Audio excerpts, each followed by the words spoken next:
प्रिय साथियों, मैं सिद्धार्थ गौतम, जिसे तुम बुद्ध कहते हो, आज तुमसे कुछ विचार साझा करना चाहता हूं। यह जीवन अनमोल है, यह दुर्लभ है। तुम जिस शरीर में जन्मे हो वह लाखों जन्मों की यात्रा का परिणाम है। यह जीवन केवल सुख भोगने या दुख में डूबे रहने के लिए नहीं है, बल्कि आत्मबोध, शांति और करुणा को प्राप्त करने के लिए है। तुम स्वयं ही अपने जीवन के निर्माता हो। न कोई देवता, न कोई ग्रह नक्षत्र तुम्हारे भविष्य को तय करते हैं। तुम्हारे विचार, तुम्हारी वाणी और तुम्हारे कर्म ही तुम्हारा भाग्य बनाते हैं। मनुष्य की सबसे बड़ी शक्ति उसका मन है, लेकिन यही मन यदि अविवेक से भर जाए तो यह उसे अंधकार की ओर ले जाता है। जैसे एक अशांत झील में चंद्रमा का प्रतिबिंब स्पष्ट नहीं दिखता, वैसे ही एक अशांत मन में सत्य की झलक नहीं मिलती। इसलिए पहले अपने मन को जानो, उसे शांत करो, ध्यान का अभ्यास करो। ध्यान ही वह मार्ग है जो तुम्हें अपने भीतर के सत्य से जोड़ता है। संसार में दुख है, यह सत्य है। जन्म दुख है, मृत्यु दुख है, वियोग दुख है, और जिसे प्राप्त करना चाहते हो लेकिन नहीं कर पाते वह भी दुख है। लेकिन केवल दुख की बात करना मेरा उद्देश्य नहीं है। मैं तुम्हें यह भी बताता हूं कि इस दुख से मुक्त हुआ जा सकता है। यह संभव है, और इस मुक्ति का मार्ग भी है, वह है आर्य अष्टांगिक मार्ग। यह मार्ग है सम्यक दृष्टि, सम्यक संकल्प, सम्यक वाणी, सम्यक कर्म, सम्यक आजीविका, सम्यक प्रयास, सम्यक स्मृति और सम्यक समाधि का। इन 8 कदमों पर चलकर कोई भी व्यक्ति दुख से मुक्ति पा सकता है। प्रिय बंधुओं, क्रोध को त्यागो, क्योंकि वह तुम्हारे भीतर की आग है जो सबसे पहले तुम्हें ही जलाती है। यदि कोई तुम्हें अपशब्द कहे तो सोचो, क्या वह शब्द तुम्हारे भीतर प्रवेश करते हैं या बाहर ही रह जाते हैं? यदि तुम उन्हें पकड़ नहीं लेते तो वे तुम्हें कैसे चोट पहुंचा सकते हैं? क्षमा में शक्ति है, करुणा में विजय है। जो करुणा से युक्त होता है वह शत्रुओं को भी मित्र बना लेता है।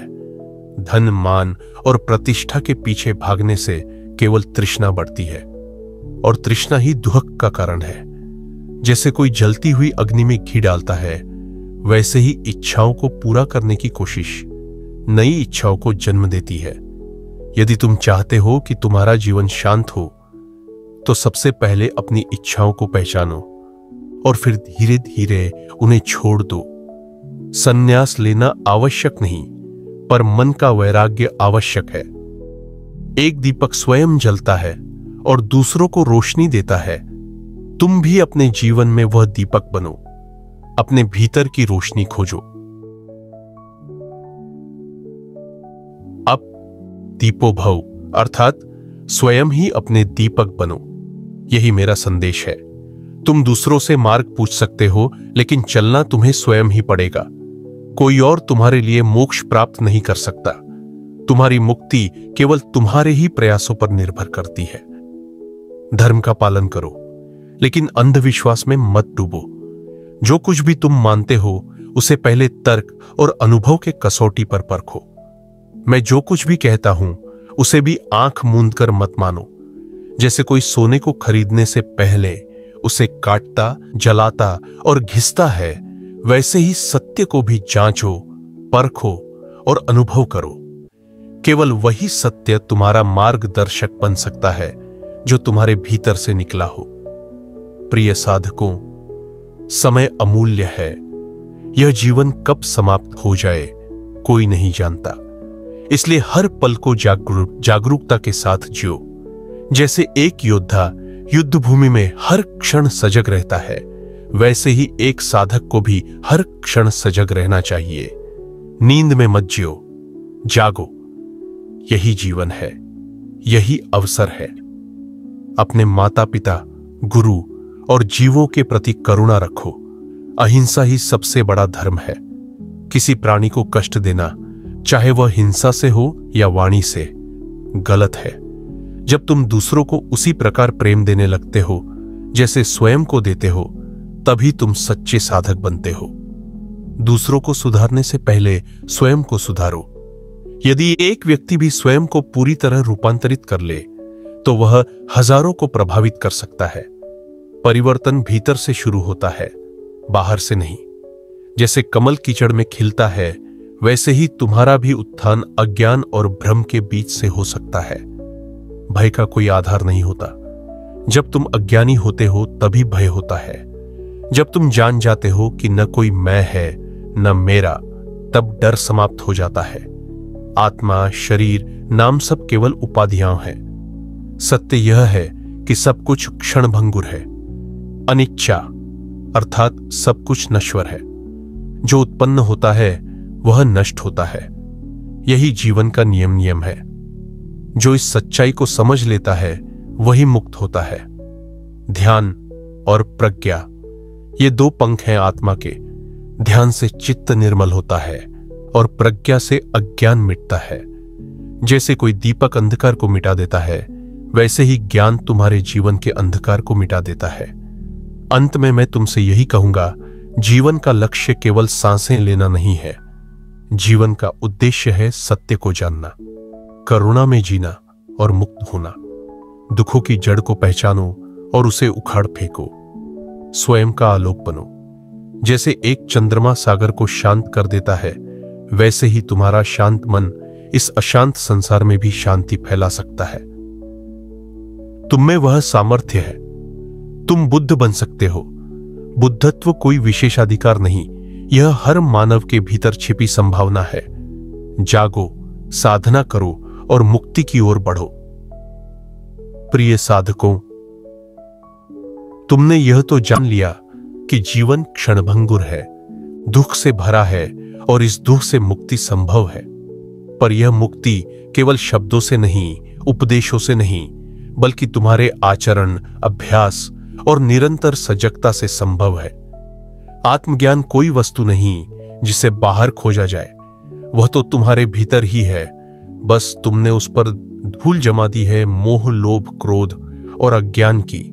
जब तुम ध्यान, शील और प्रज्ञा से उस धूल को हटाने लगते हो, तभी आत्मज्ञान की किरण झलकती है।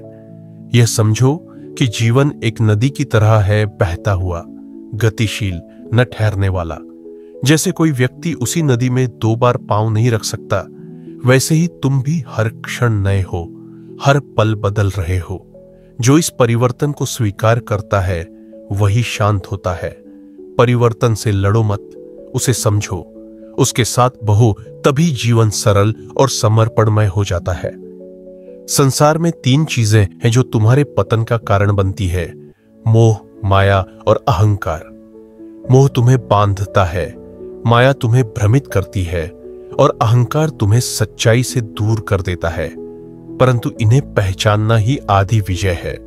जब तुम यह जान लेते हो कि मैं कोई स्थायी सत्ता नहीं है, कि यह शरीर, नाम और पहचान केवल पंचस्कंधों का मेल है, तब तुम अपने भीतर एक गहराई को अनुभव करते हो, एक शांति को जो शब्दों से परे है। तुम्हारा शरीर नश्वर है, लेकिन यह साधना का यंत्र है। इसकी देखभाल करना आवश्यक है, लेकिन इसमें आसक्ति पालना विनाश का मार्ग है। जैसे कोई नाविक अपनी नाव को लक्ष्य तक पहुंचाने के लिए उपयोग करता है, लेकिन किनारे पहुंचने के बाद नाव को छोड़ देता है, वैसे ही शरीर का उपयोग साधना के लिए करो, पर इसे ही सब कुछ मत मानो। वाणी भी एक शक्ति है। तुम जो बोलते हो वह केवल दूसरों को नहीं, बल्कि स्वयं को भी प्रभावित करता है। कटु वचन किसी के हृदय को घायल कर सकते हैं, जबकि मधुर वाणी अजनबियों को अपना बना सकती है। इसलिए बोलने से पहले 3 बातों को याद रखो: क्या यह सत्य है, क्या यह उपयोगी है और क्या यह करुणामय है। यदि तीनों का उत्तर हां है, तभी बोलो, अन्यथा मौन ही श्रेष्ठ है। मौन में भी गहराई होती है, वहां तुम्हारे भीतर की आवाज स्पष्ट सुनाई देती है। मैं तुमसे यह भी कहना चाहता हूं कि अपने लक्ष्य की प्राप्ति में धैर्य रखो। साधना कोई एक दिन की यात्रा नहीं है।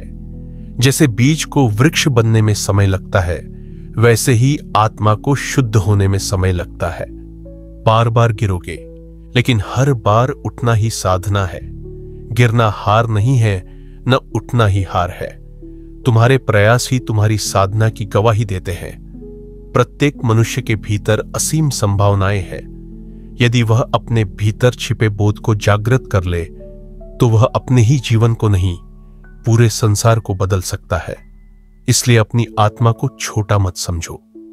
न तुम दीन हो न दुर्बल, तुम ही अपने जीवन के राजा हो। जो स्वयं को जीत लेता है वह 1000 युद्धों को जीतने वाले से भी महान होता है। भविष्य की चिंता और अतीत की पीड़ा, ये दोनों ही तुम्हें वर्तमान से दूर ले जाती है, लेकिन सत्य केवल वर्तमान में है। ध्यान का अभ्यास तुम्हें वर्तमान में लाता है। जब तुम सांस लेते हो और उसे पूरे होश से महसूस करते हो, तब तुम जागते हो। यह जागरूकता ही ध्यान है और यही ध्यान मुक्ति का द्वार खोलता है। यदि तुम किसी से द्वेष रखते हो तो समझो कि तुम अपने भीतर जर रखे हुए हो और सोचते हो कि दूसरा मरेगा। द्वेष केवल तुम्हें जलाता है, उसे छोड़ दो। क्षमा कोई कमजोरी नहीं, यह तो सबसे बड़ी शक्ति है। जो व्यक्ति अपने शत्रु को भी प्रेम से देख सकता है वही सच्चा विजेता होता है। जीवन में संबंध भी महत्वपूर्ण है, पर उनमें आसक्ति मत पालो। प्रेम करो लेकिन बंधन मत बनाओ। संबंधों में भी जागरूकता रखो। जब तुम किसी से प्रेम करते हो तो उसे बदलने की कोशिश मत करो, उसे स्वीकार करो। स्वीकार करने में ही करुणा है। धन, सत्ता, यश, ये सभी क्षणिक हैं। आज हैं, कल नहीं रहेंगे। इन पर अपना जीवन आधारित मत करो। जो भीतर की शांति खोज लेता है उसे ये बाहरी चीजें आकर्षित नहीं कर सकती। वह राजा भी हो सकता है और भिक्षु भी, उसका हृदय शांत रहता है। हर सुबह जब तुम जागो तो यह सोचो, आज का दिन मेरे लिए साधना का अवसर है। मैं अपने विचारों को शुद्ध रखूंगा, अपनी वाणी को मधुर रखूंगा और अपने कर्मों को धर्ममय बनाऊंगा। यही प्रतिज्ञा तुम्हें एक दिन बोधि वृक्ष के नीचे बैठने योग्य बना देगी। प्रिय बंधुओं, मृत्यु से मत डरो। यह जीवन का अंत नहीं, एक नई यात्रा का आरंभ है। जैसे रात्रि के बाद प्रभात आता है, वैसे ही मृत्यु के बाद भी चेतना की यात्रा जारी रहती है। लेकिन इस जीवन में जो तुम सीखते हो वही तुम्हारे साथ आगे जाता है। इसलिए इस जीवन को व्यर्थ मत जाने दो। यह साधना का दुर्लभ अवसर है। हर दिन को ऐसे जियो जैसे यह अंतिम हो। तब तुम्हारे कर्मों में लापरवाही नहीं होगी, तब तुम्हारी दृष्टि में गहराई होगी, तब तुम्हारे शब्दों में करुणा होगी और तभी तुम्हारा जीवन एक साधारण मानव का जीवन एक बुद्ध के जीवन में परिवर्तित हो जाएगा। मैं अंत में तुमसे यही कहना चाहता हूं, अपने भीतर झांको, वही तुम्हारा उत्तर है। दूसरों से उत्तर मत मांगो, वे केवल संकेत कर सकते हैं। तुम ही अपनी नौका के नाविक हो, तुम ही अपना पथ हो और तुम ही अपनी मंजिल हो। यह जीवन अनमोल है, इसे जागरूकता, करुणा और प्रेम में बदल दो। यही बुद्धत्व है, यही मोक्ष है, यही धर्म है। और अब जब तुम इस मार्ग पर चल चुके हो, जब तुमने जान लिया है कि सत्य बाहर नहीं भीतर है, तो यह भी समझ लो कि तुम्हारी प्रत्येक सांस, प्रत्येक विचार और प्रत्येक कर्म तुम्हारी साधना का ही एक भाग है। साधना केवल ध्यानस्थ होकर आंखें मूंद लेने में नहीं है, बल्कि जीवन के हर क्षण में जागरूक होकर जीने में है। जब तुम किसी से प्रेम से बात करते हो, जब तुम क्रोध को भीतर उठते हुए देखते हो और उसे शांत कर देते हो, जब तुम भूख, प्यास, पीड़ा और परिस्थिति के बीच भी संतुलन बनाए रखते हो, तभी तुम वास्तव में साधक होते हो और वही साधना तुम्हें आत्मज्ञान की ओर ले जाती है। याद रखो, यह मार्ग सरल नहीं है, पर जो इसकी कठिनाइयों को स्वीकार कर लेता है वही अंततः स्वयं को जानने में सफल होता है, क्योंकि कोई दूसरा तुम्हें तुम्हारी मुक्ति नहीं दे सकता। मैं भी नहीं, देवता भी नहीं, ऋषि मुनि भी नहीं, क्योंकि मुक्ति न कोई वस्तु है और न कोई स्थान। वह तो एक अनुभव है, एक स्थिति है जहां तुम संसार में रहते हुए भी संसार के मोह से परे हो जाते हो, जहां तुम दुख को देखकर विचलित नहीं होते, न सुख में आसक्त होते हो, जहां तुम्हारा चित्त स्थिर हो जाता है और वही स्थिर चित्त, वही समाधि तुम्हारा परम लक्ष्य है। और समाधि की प्राप्ति तब होती है जब तुम स्वयं को पहचान लेते हो और जान लेते हो कि वास्तव में कोई स्व है ही नहीं। सब कुछ क्षणभंगुर है, अनिच्छा है। जो आज है वह कल नहीं होगा और जो कल आएगा वह भी नष्ट हो जाएगा। यही जीवन का नियम है और जो इस परिवर्तन को समझकर स्वीकार करके उसमें समर्पित हो जाता है वही बुद्ध बनता है। परंतु यह जानना कि सब कुछ नश्वर है किसी प्रकार का निराशावाद नहीं है, यह तो सबसे गहरी आशा है। क्योंकि जब तुम समझ जाते हो कि दुहक स्थायी नहीं है, पीड़ा भी बदलती है, तब तुम्हारे भीतर एक दृढ़ विश्वास उत्पन्न होता है कि मुक्ति संभव है और यह विश्वास ही तुम्हें प्रयास के पथ पर बनाए रखता है। परंतु यह प्रयास भी आसक्ति से रहित होना चाहिए। जैसे कोई बागवान बीज बोता है, उसकी देखभाल करता है, जल देता है, पर यह जानता है कि फल कब आएगा, यह उसके बस में नहीं। वैसे ही तुम भी अपने ध्यान, साधना, सेवा और संयम के माध्यम से बीज बो, पर फल की अपेक्षा में न जियो। क्योंकि जब अपेक्षा नहीं होती तभी शांति आती है, और जब शांति आती है तभी तुम भीतर से हल्के होते हो, और हल्कापन ही उड़ान की पहली शर्त है। जैसे पतंग तब उड़ती है जब डोरी थोड़ी ढीली होती है, वैसे ही जीवन तभी ऊपर उठता है जब तुम अपने सारे बंधनों को ढीला छोड़ देते हो, जब तुम नियंत्रण करना छोड़ देते हो, जब तुम प्रवाह को स्वीकार करते हो। लेकिन यह प्रवाह अंधे रूप में नहीं, अपितु पूर्ण जागरूकता के साथ स्वीकार किया जाना चाहिए। यही विवेक है और यही सम्यक दृष्टि है। यह सम्यक दृष्टि तुम्हें हर जीव में अपने जैसा देखने की प्रेरणा देती है। तब तुम किसी को नीचा नहीं समझते, किसी को ऊंचा नहीं करते। तुम केवल दया नहीं, करुणा में जीते हो। और याद रखो, दया और करुणा में अंतर है। दया में थोड़ा अहंकार छिपा होता है, मैं ऊपर हूं तू नीचे। लेकिन करुणा में कोई भेद नहीं होता। करुणा में केवल समत्व होता है, एक गहरा अपनापन होता है, और यही अपनापन संसार को बदल सकता है। तुम जब अपने भीतर की करुणा को पूरी तरह प्रकट कर पाते हो, तब तुम न किसी से द्वेष कर सकते हो, न किसी को ठेस पहुंचा सकते हो। तब तुम्हारी उपस्थिति ही शांति बन जाती है। तब तुम जहां भी जाते हो वहां वातावरण शांत हो जाता है। जैसे चंद्रमा की चांदनी जल को शांत कर देती है, वैसे ही तुम्हारा व्यक्तित्व संसार को शीतलता देता है। लेकिन यह अवस्था अचानक नहीं आती। इसके लिए आत्मनिरीक्षण आवश्यक है, निरंतर अभ्यास आवश्यक है। हर रात अपने दिन का लेखा जोखा करना आवश्यक है कि आज मैंने क्या सोचा, क्या कहा, क्या किया। क्या मेरी वाणी किसी को पीड़ा तो नहीं पहुंचा रही थी? क्या मेरे कर्म अहिंसा के मार्ग से हट तो नहीं रहे थे? क्या मेरे विचार लोभ और मोह से दूषित तो नहीं थे?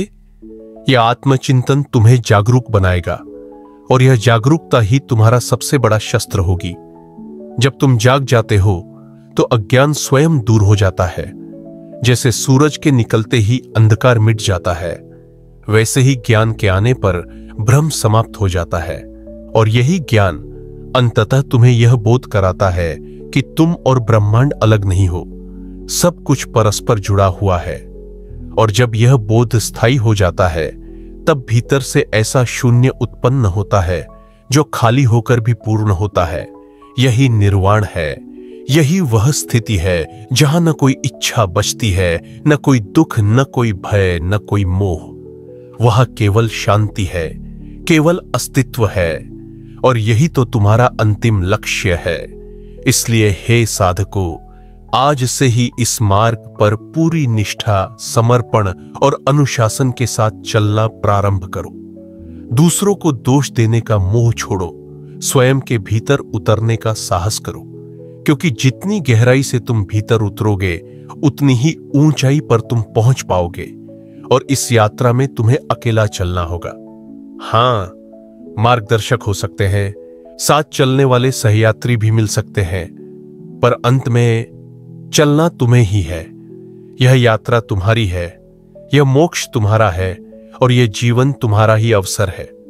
इसलिए इसे व्यर्थ मत जाने दो। उठो, जागो और तब तक मत रुको जब तक सत्य का आलोक तुम्हारे भीतर न फूट पड़े, क्योंकि जब वह प्रकाश भीतर से आता है तब बाहरी अंधकार तुम्हारा कुछ नहीं बिगाड़ सकता।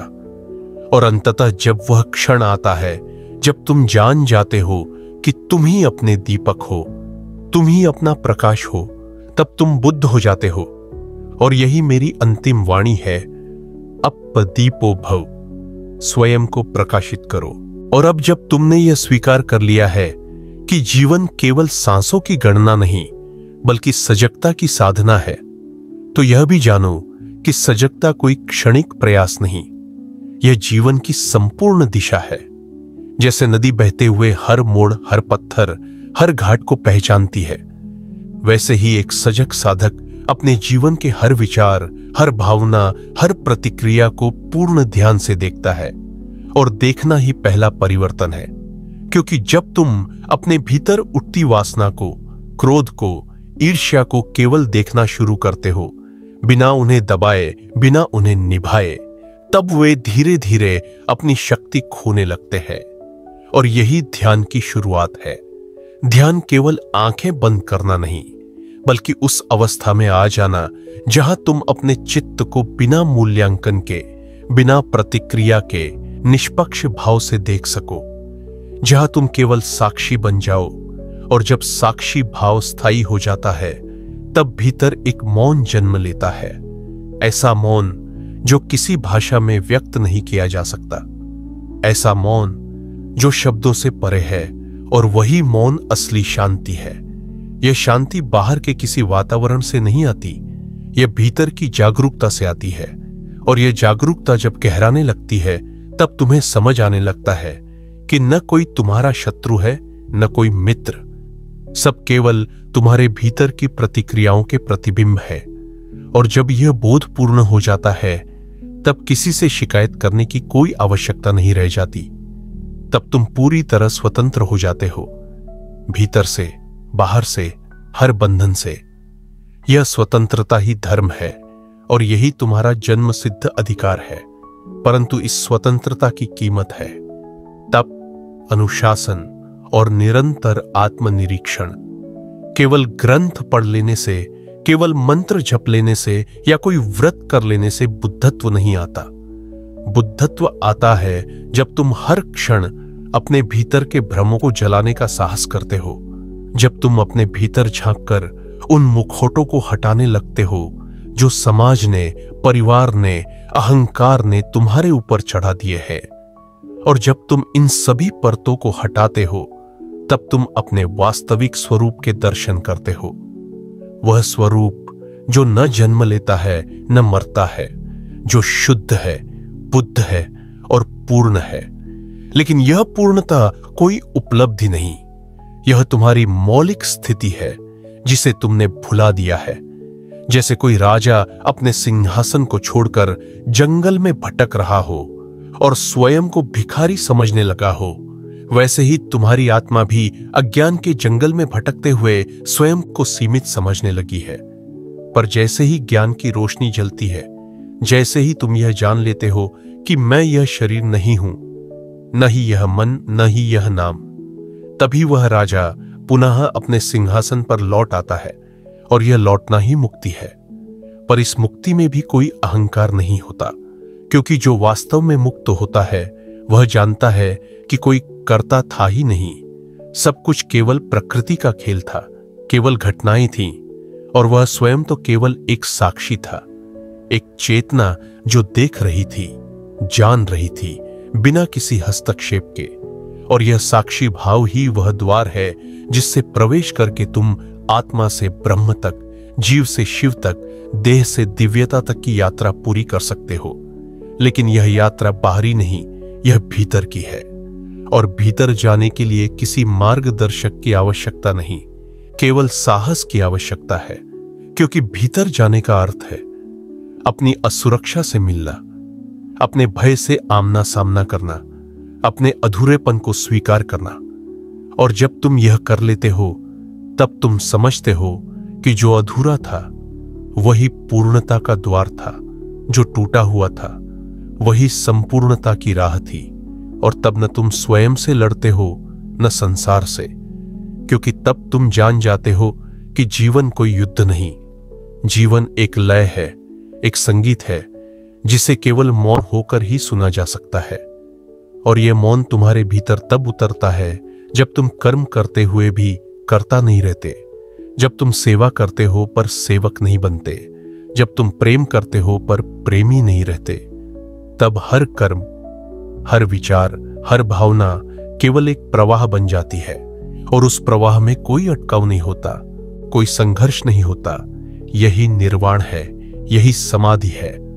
और यह समाधि कोई रहस्यमय अनुभव नहीं, यह तो एक अत्यंत स्वाभाविक स्थिति है जहां मन थक कर रुक जाता है, विचार चुप हो जाते हैं और चित्त शून्य हो जाता है।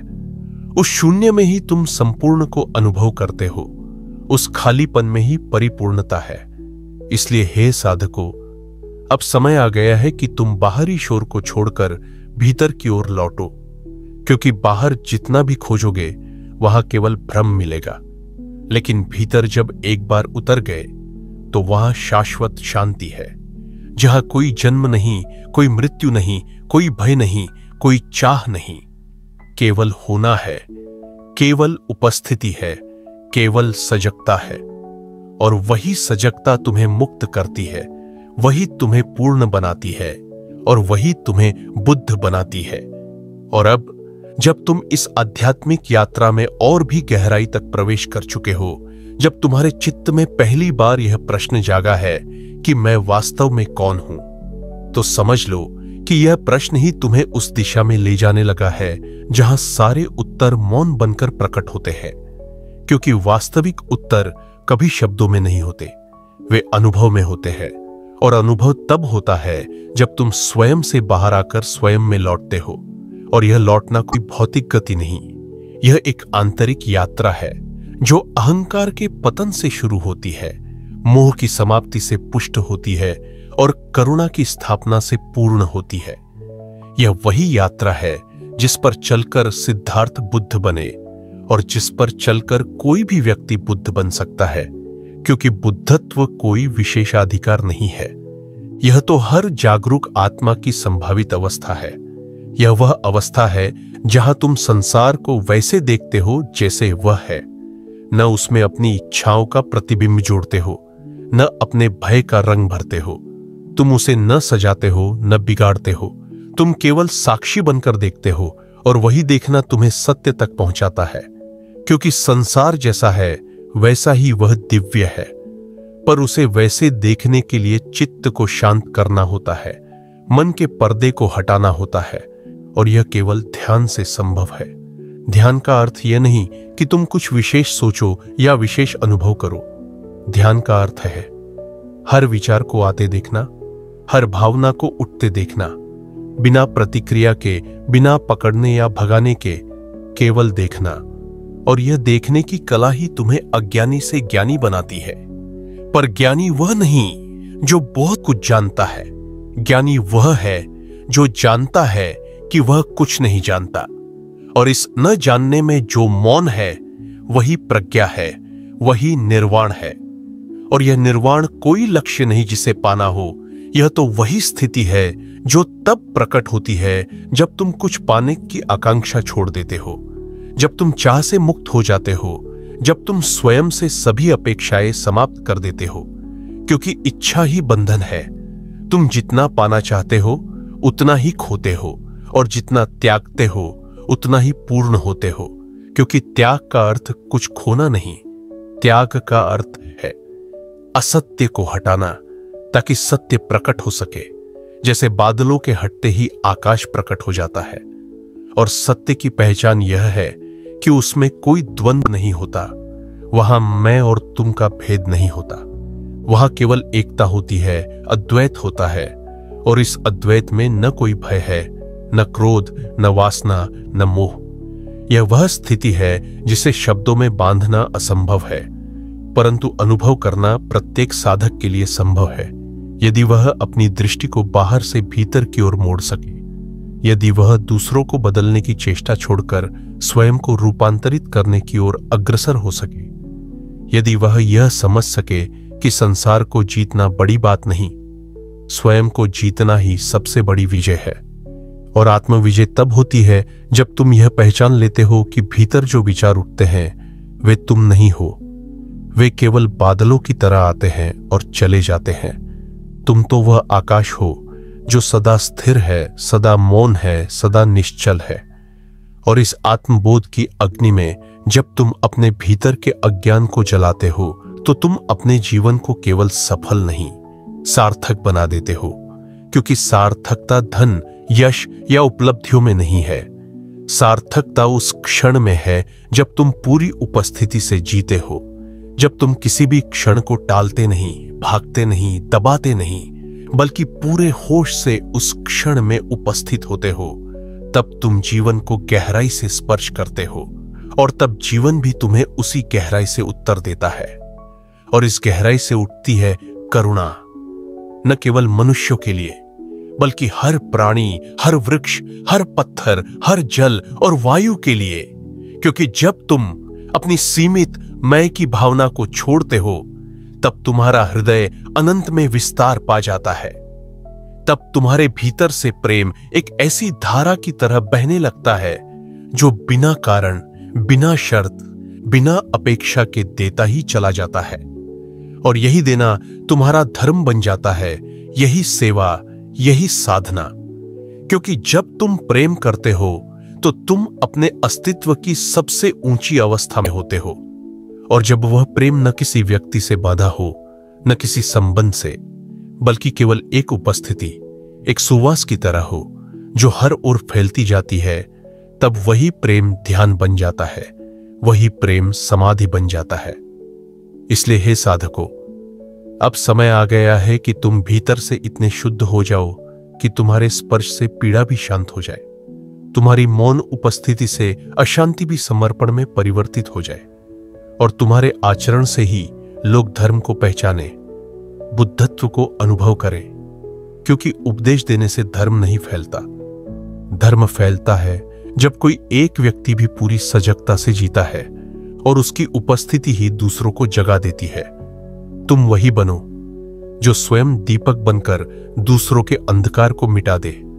तुम वही बनो जो बिना कुछ कहे भी हजारों को मौन का उपदेश दे सके। और यह तभी संभव है जब तुम हर दिन, हर क्षण अपने भीतर के अंधकार को टटोलने का साहस करो, अपने भीतर के भय और लालच को देखकर उनसे ऊपर उठ सको, अपने भीतर के द्वेष और अपेक्षाओं को देखकर उन्हें छोड़ सको। यह कठिन है लेकिन असंभव नहीं, और जो कठिन को अपनाता है वही महानता को प्राप्त करता है। इसलिए डरो मत, भागो मत, जागो, देखो, स्वीकार करो और रूपांतरित हो जाओ। यही बुद्ध का मार्ग है, यही ध्यान का पथ है, यही मोक्ष का द्वार है। और यह द्वार तुम में ही है, बाहर कहीं नहीं। इसीलिए अंतिम बार मैं कहता हूं, अपने भीतर लौटो, क्योंकि वही सत्य है, वही प्रेम है, वही शांति है। और वही तुम स्वयं से मिलोगे, उस स्वयं से जो न जन्मता है न मरता है, केवल प्रकाश है, केवल करुणा है, केवल जागरूकता है। और अब जब तुम धीरे धीरे अपने भीतर की यात्रा में और आगे बढ़ते जा रहे हो तो यह जान लो कि अब मार्ग पर चलना मात्र उद्देश्य नहीं है, अब स्वयं ही मार्ग बन जाना आवश्यक है।